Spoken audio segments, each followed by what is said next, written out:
gravar um vídeo fazendo um tutorial, né? Finalmente um tutorial, né? Que eu nunca mais fiz um tutorial.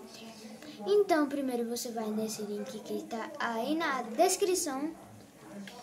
Então, deixa eu só conseguir. Deixa eu só pegar para seguir aqui. É só você clicar nesse link aí na descrição.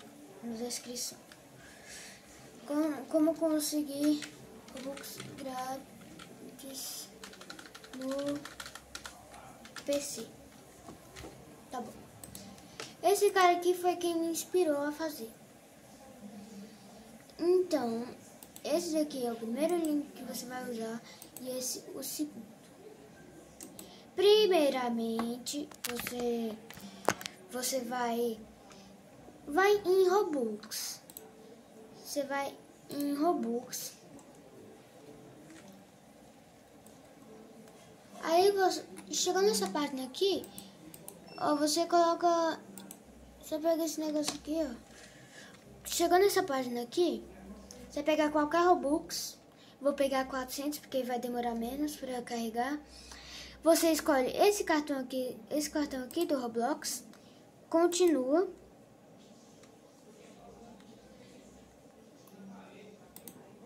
Chegou aqui, ó. Esse link, você vem aqui, ó. Nesse passo bem aqui, você copia tudo isso daqui.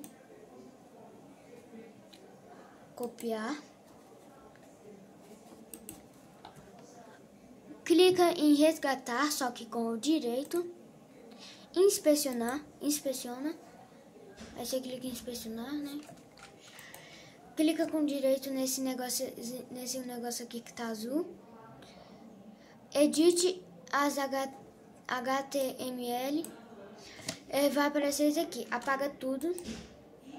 E cola o que você colou. Ou você dá Ctrl V ou você faz desse jeito aqui que eu fiz.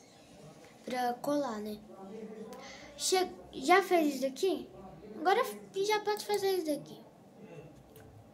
Consiga Robux grátis, assim, gratuito. Eu vou pegar 5.200 Robux. Aí você vai nesse outro link que tá na descrição. Clica aqui em inspecionar. Pera aí. Ó. Nesse negócio aqui, ó. Você copia.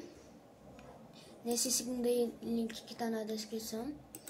Copiou. Vai nessa loja aqui de novo.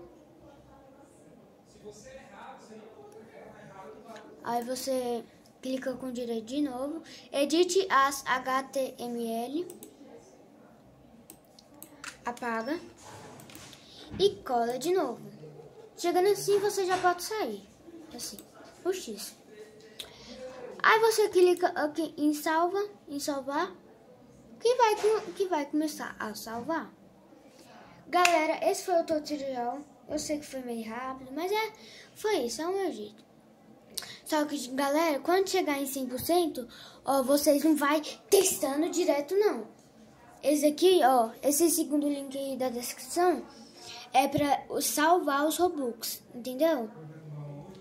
Aí, quando der 6%, você espera dar salvar, ó, porque quando você vem aqui, ó, vai vir saving, aí vai estar salvando. Aí você vem aqui em português, aí você vai falar salvo. Aí tem que estar saved, aqui, ó, como vocês podem ver. Aí tem que estar saved. Estando aqui em saved, pronto, aproveita os seus Robux. Falou!